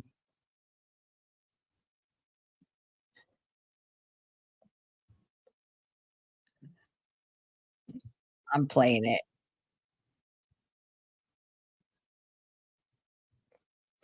Foolish enough to leave it in a book in her cell that was so easy for the jailers to find, and that it was such a blatant attempt to, like you described, get a witness to testify the way you want him to, and really to try to cajole a witness to lie in front of a jury. I mean, that's just outrageous. So I don't know whether the county attorney will charge her with witness tampering. Certainly the murder charge is much more compelling and carries a much greater prison term. But yeah, I mean, it seems to be a fairly clear attempt to do. I could see her lawyers robustly refuting that she wanted them to lie, but just making sure they got their stories, straight, or going over what she says the facts were. I could see them arguing that, but none of it looks good. Like, this letter looks awful if you bring it up in front of a jury. So in that respect, I can see them maybe charging just so that they've got that nice big piece of evidence. Real quickly, I've got about 30 seconds left. She says this is attorney-client privilege because it was in an envelope that was marked attorney privilege. Is there any merit to that? I mean, I guess there could be, actually. I don't think so. I mean, there's no expectation of privacy to the things that we have when we're in custody. There's no reasonable expectation that you can't be searched any more than if you're going through an airport and you have drugs in your suitcase or something. I mean, there are certain places that you don't have that expectation. And certainly a person incarcerated in jail should know better than to have something that could be so incriminating, because the jailers can search that really anytime they want without cause. She's not very good with the idea of writing. Let's just put it that way. Okay, Greg, I look forward to you being back on again, and please give our regards to the family. They're obviously in a lot of pain over all of this, just made worse with this latest development. Thanks for being on. Thanks, Ashley. Thank you for watching. Yes, go to News Nation. I love them. They come out with the great little clips of stuff, and it's funny how they give their perspective on it, and how she says she's not very smart, which I agree with her on that. She's not very smart at all. All right, let's do the 5 key points, and then if you guys still want to watch the Joseph Scott Morgan one, it's only 17 minutes, and it talks about the actual poisoning. I'll watch that with you, Juror 13.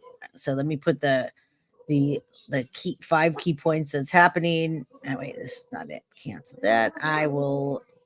My dog's barking. Oh, yeah, 5 key points of the critical evidence. Let's see. Hold on. Stop barking, Bowie.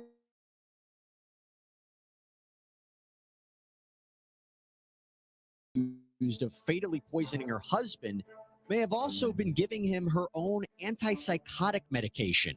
We're breaking down the biggest revelations from newly unsealed documents, including an autopsy report related to Kouri Richins and her husband Eric's death, with forensic death investigator Joseph Scott Morgan.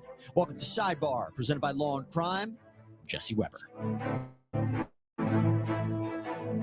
33-year-old mother of 3, Kouri Richins, is accused of killing her husband Eric in March of 2022, and prosecutors charged her with aggravated murder and drug possession after she allegedly put 5 times the lethal dose of fentanyl in his drink before bed. Now, Richins' housekeeper, a convicted drug dealer named Carmen Marie Lauber, had allegedly confessed to authorities that she supplied Richins with dozens of fentanyl pills on 2 separate occasions, approximately 1 month before Eric's death, and said that Kouri paid her about $900 each time.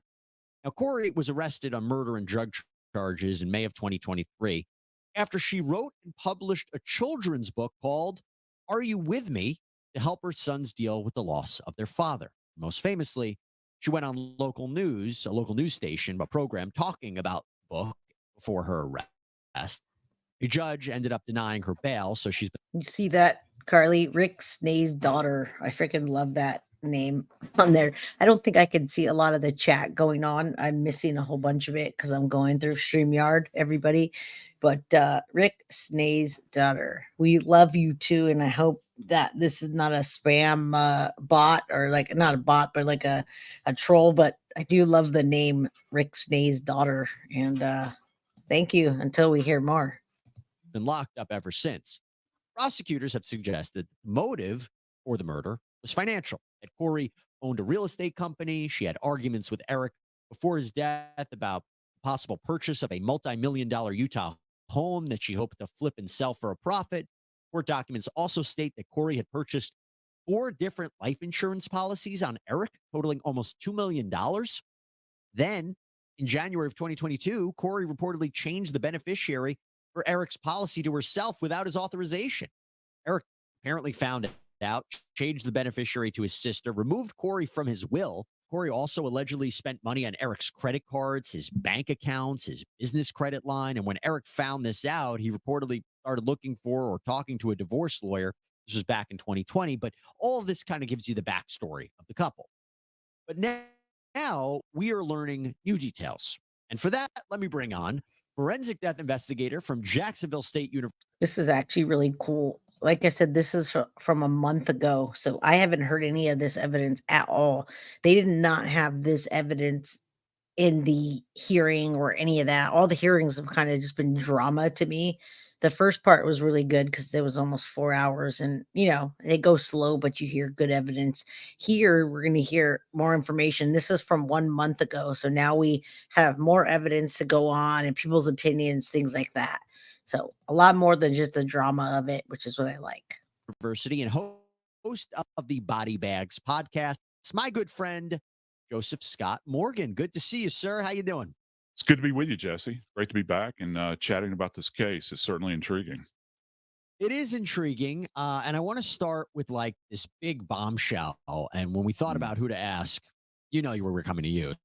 So according to this newly unsealed search warrant from, I believe, the sheriff's office, in Eric's autopsy, the medical examiner's office noted that there was a small amount of, and I hope I don't butcher the name here, quetiapine. Am I saying that? How do I say it? Quetiapine. I didn't know how to say that either. Seroquel, and that was Seroquel. Yeah. Seroquel. Let's roll with Seroquel. How's that? Seroquel. Yes. Let's roll with Seroquel. that. It was found in Eric's stomach. Right. What is this drug, and what do you make of it? Everybody, let's roll with Seroquel. The way he said it was quetiapine.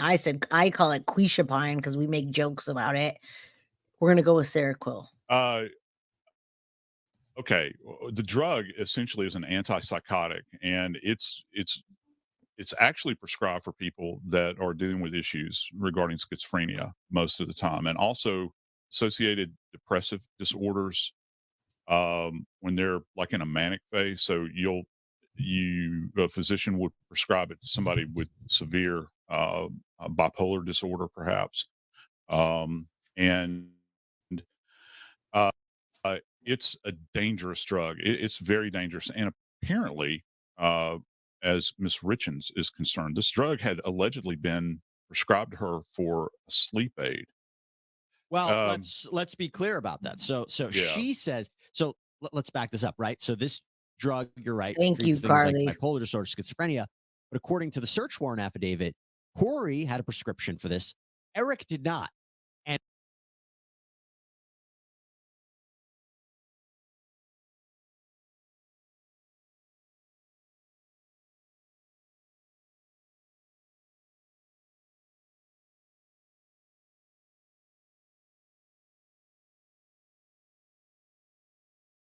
And Kouri told detectives that it was used as a sleeping aid, but the medical examiner, as far as I can tell, said that is not what this drug is used for. Yeah, I was muted and I said quetiapine. We're gonna go with that one, or we're gonna go with Seroquel because we call it quetiapine and we think that's funny. It sounds like a black girl's name, quetiapine. So we're gonna call it quetiapine and or Seroquel. Let's finish this. Yeah, and it's important to delineate that because this is a very dangerous drug. If you're not experiencing a need for this can really have some serious side effects, both from a mental standpoint, obviously, but also physiologically. How your body's going to respond to it. You're already dealing with him being dosed with fentanyl, which it pushes the individual into a depressed respiratory state. And many times that's the mechanism for them dying.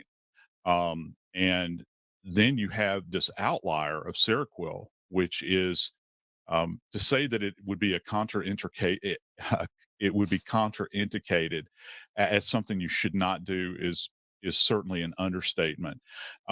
It can cause all kinds of heart problems relative to these individuals, everything from hyper to hypotension in an acute phase.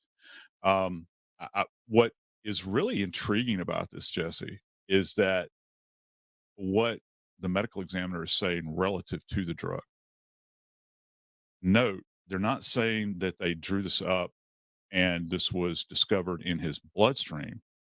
They're saying that this was found in his stomach content. So that means that this drug was applied to him within just a couple of hours. So this goes with the theory of him telling his family that she fed him Kouri Richins fed Eric Richens a sandwich on the second attempt to kill him. So she put it in his food. I mean, I doubt she just fed it to him and he chewed it up. She made him some kind of food and he ate it. So she did that to put him to sleep. And then she gave him the Moscow Mule is what they're saying. Now, this is all alleged, but this is good information here.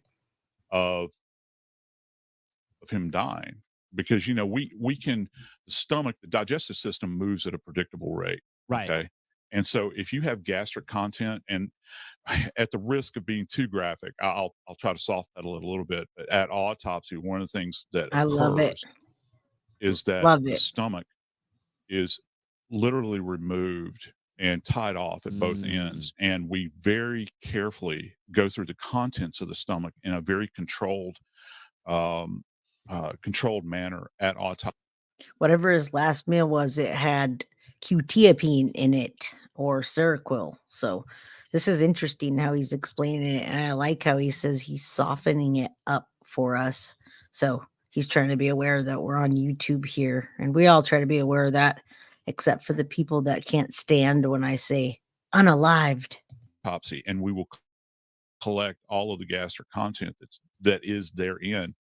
That'll be placed in a tube, and then that is actually examined at the tox lab, separate from blood and urine and all those other things. That's good to know, because people are looking at this and saying, wait, if it wasn't his medication and it was hers, could she have slipped it into that drink? Would that be a way that it could have gotten into his stomach?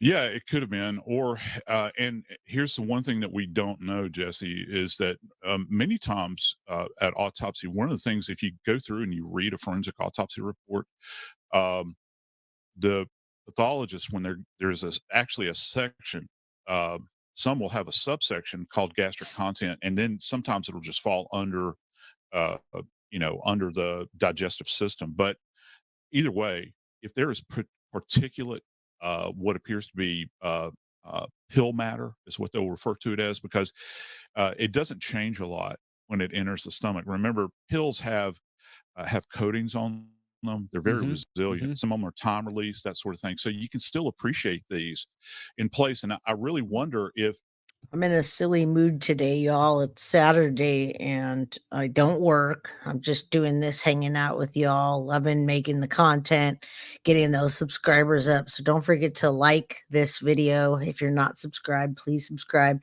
share it. I'm going to share this after. My mom loves this content and she can't get enough of true crime. That's where I get it from. So remember, we're just chilling today, hanging out. I'm in a goofy mood, and Carly's got me laughing over here, even though I'm listening to stomach content and how pills are broken down. But that's what happens when you consume true crime all the time. You're used to it. You're used to the language, and you kind of just, you get numb to it, so to speak, just like this guy does. It's just the language that you speak. When the pathologist was taking a look at the content, if they actually saw pill fragments, or if this was something that was ground up so fine that he ingested it. I don't really know how water soluble it is, though. That's really interesting, because in other words, you're saying if it was ground up and placed in the drink that he would have noticed this versus if it was a solid pill. And it also matters because it would determine how long the pill was there. Like, for example, if he ingested it, I don't know, 7 hours before versus right, the time he drank this drink, that would been they're able to determine that, right? Yeah, and I'd be very surprised if he were to ingest a liquid I'm just arbitrarily pulling Right. this number. You had mentioned 7, that there would still be. Hey, Juror 13, that's what you said. A liquid, maybe some spaghetti sauce. Are you sure you're not a killer? We've got killers in plain sight here, but you're welcome on my channel still, because yeah, I do welcome all. If you're a killer and you're watching this from your jail cell, go ahead. If you're a convicted felon, watch it. Doesn't mean I'm going to hang out with you.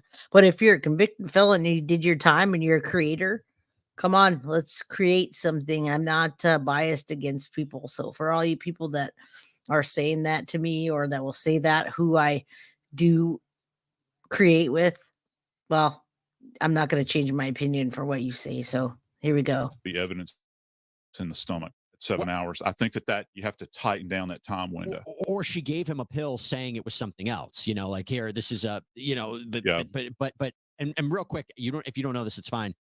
Sure. Would on the pill, would it say what it is? Does it look like a different kind of medication? It depends on the branding. Okay. And it'll be stamped essentially. And all these pills have some kind of unique stamp that goes along with them. For Seroquel, I'm not sure. I don't think it's a scored pill though, where it has the line that goes down the middle where you can break it in two. It is prescribed again for people that have serious psychotic issues. And the fact that I think it says a lot about her. By the way, another aspect to the Richens case is that aside from the criminal case, she's also on an ongoing legal battle with Eric's family regarding inheritance and his wrongful death. And when thinking of lawsuits, particularly when it comes to personal injury lawsuits, let me talk to you for a minute about Hanley.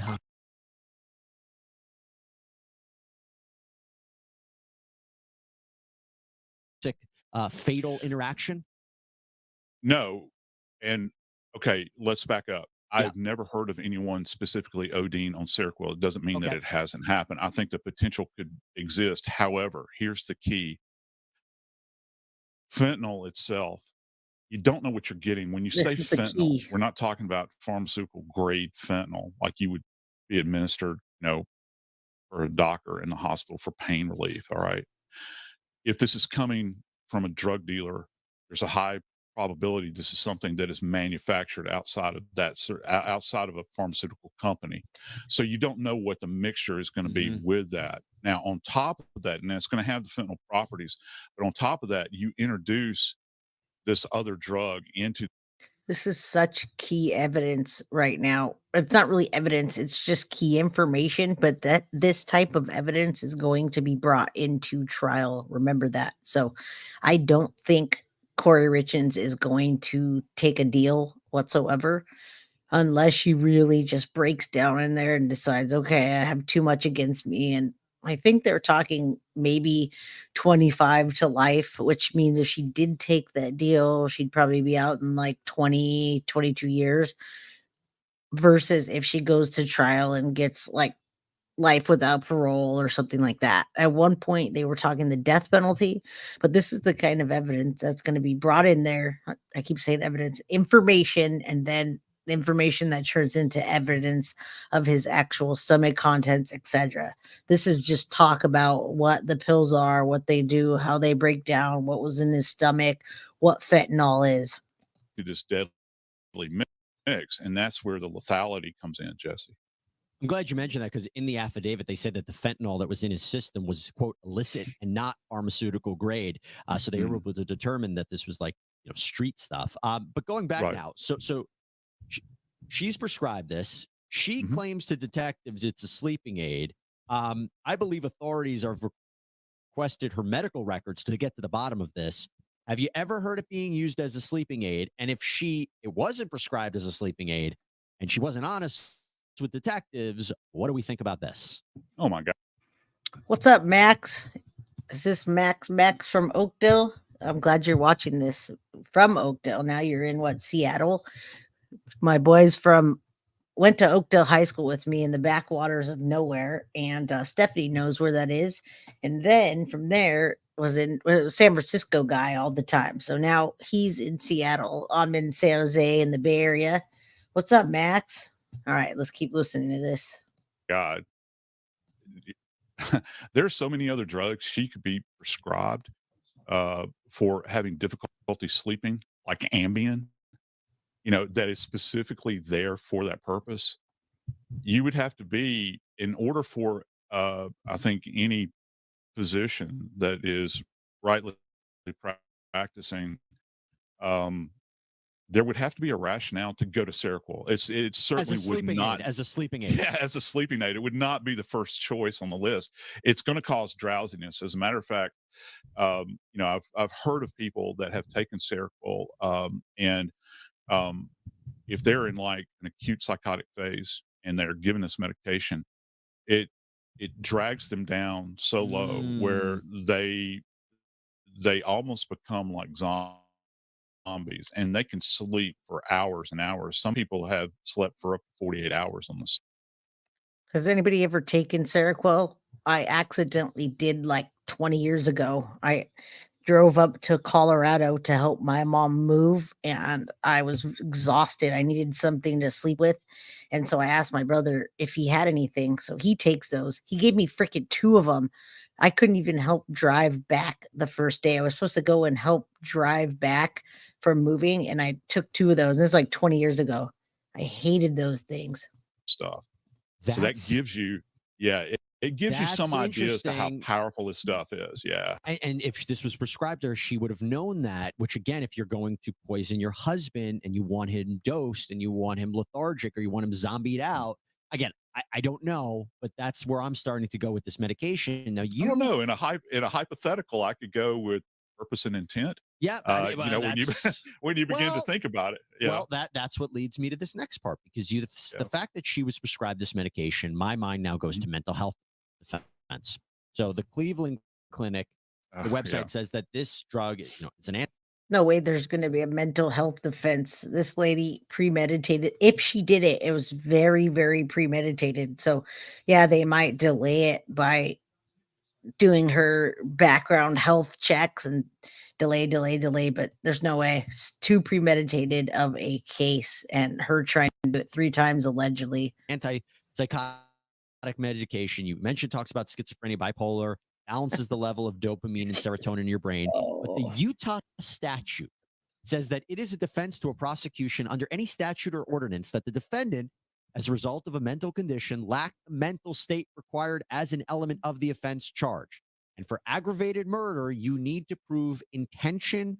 You need to prove that they did this intentionally or knowingly. So now I'm wondering if she's being treated for what could be a very serious psychotic condition. Does that lead you to think that maybe she might have a mental health defense? Oh, quite possibly. But as you know, with mental health defense, it's a double-edged sword, right? Because if she is out of her mind, psychotic, how does she have the ability to begin to formulate this idea where She looks psychotic. could allegedly, this is a hypothetical, weaponize a prescribed medication? Right. How in that higher realm of thinking, I'm going to try to take out my husband. So what can I do in order to facilitate that? Well, I have enough good sense to know that these 2 things, if you place them together, there's a high probability that if it doesn't kill an individual, it certainly could put them in a coma. And by the way, just to That take a would be step back in stupid. this case, we know that it's been alleged that this wasn't even the first time that Kouri had tried to poison Eric, that Eric had broke out in hives. He had There you trouble go. breathing after eating a sandwich that was prepared by Kouri the month before his death. Eric became ill in Greece a few years back after Kouri gave him a drink, and he allegedly said that she was trying to kill him. He reportedly told loved ones that if something happened to him, Kouri was to blame. I mean, what do you make of that in your experience in terms of seeing somebody who's accused or found guilty of poisoning another? Is there usually attempts beforehand? Because let's be clear, her attorneys have said, quote, I'm sure there are attempts, but we don't always hear about it. People aren't always smart enough to tell somebody, write it down, or even go on TikTok. I don't know if that's smart to go on TikTok and say someone's trying to kill you and then get killed by them. But most of the time, we probably don't hear about it. Let's see what he says, though. there has not been a single text message or other document turned over in discovery to support the allegation that Eric ever believed Kouri attempted to poison him. So You tell me what you think about the alleged past actions. Well, I or think that attempts. yeah, and I think that you would have to go back and kind of, the circumstances. I found the circumstances in Greece kind of interesting, going all the way back, and now in light of this finding that they've released relative to the discovery, you're not going to have a local fentanyl dealer in Greece if you're traveling over there. So, what kind of agent could have been applied to him over there that would have caused this kind of reaction? Now, I guess you could take fentanyl tablets there, and maybe they wouldn't look at it. I have no idea, Absolutely. but it's kind of Yeah. risky. So, Good. I certainly hope that from a toxicological standpoint, they're going to take a very broad spectrum view at this, and I'm sure that they probably have. And I mean, nothing at this point, Jesse, nothing would be off the table for me. I would Yeah. even consider things like heavy metals as well, Mm. and hoping also that at his autopsy, the medical examiner, which I have no doubt that they did, took sufficient sampling at the autopsy, everything from organ tissue to hair with roots, um, uh, nail clippings. I just hope that they did everything that they possibly could to take a look, to go down every possible avenue that they could to glean as much info as possible. Joseph Scott Morgan, forensic death investigator from Jacksonville State University, host of the Body Bags podcast. My good friend, thank you so much for coming on. Really appreciate it. You bet, buddy. All right, everybody, that is all we have for you right now. All right. And as he says that's all we have for you here today. I think that's funny that every time that I try to do a show and break down a case for you, I can't seem to get it under 2 hours, and we're at 2 hours and 1 minute right now. So wow, this has been a good one, and I thought I'd just be talking to myself and Carly, but my internet's kind of spotty going in and out. I had a few hiccups in the beginning. I appreciate every single one of you, all of the comments, even the trolls. You know what? You're getting my hours up. So keep trolling me, keep watching my videos. Go ahead, comment on them, share them, say the things that you want to say, no problem. In my community, it won't be tolerated, and I won't respond to it. And yeah, I'll keep you entertained. I love that you're in here, Stephanie. And it looks like you're talking to somebody about in Nevada, and maybe your cowboy brother, which I went to high school with. And yeah, crazy, your whole family that I know, and that's how I know you. So Max, go back and watch it if you missed any of it, please. It's so awesome that you're here, and I'm glad that you found my channel. I'm glad that I put it on Facebook, and I'll keep posting it. So whoever doesn't like true crime, then just don't watch me. If you don't like what I say, don't watch me. If you don't like me and you just have bad things to say, don't watch me. But if you want to get my hours up, go ahead and watch me, and you can say all the things you want, but we will block you eventually. So happy Saturday, everybody. It's been a very chill day. We're over 2 hours now, and I've had fun hanging out with y'all. I'm going to play my outro, and then I am out of here. Thank you all. I love you all. Like I always say, guilty of crime. I want to thank you for watching. If you enjoyed my content, please share this video, like, and subscribe. You can also follow me over at Facebook, Instagram, TikTok, X, or Gmail. If you'd like to donate to my channel, you can use Cash App or Venmo or PayPal. Thank you very much in advance. Guilty of crime. Are you guilty of crime?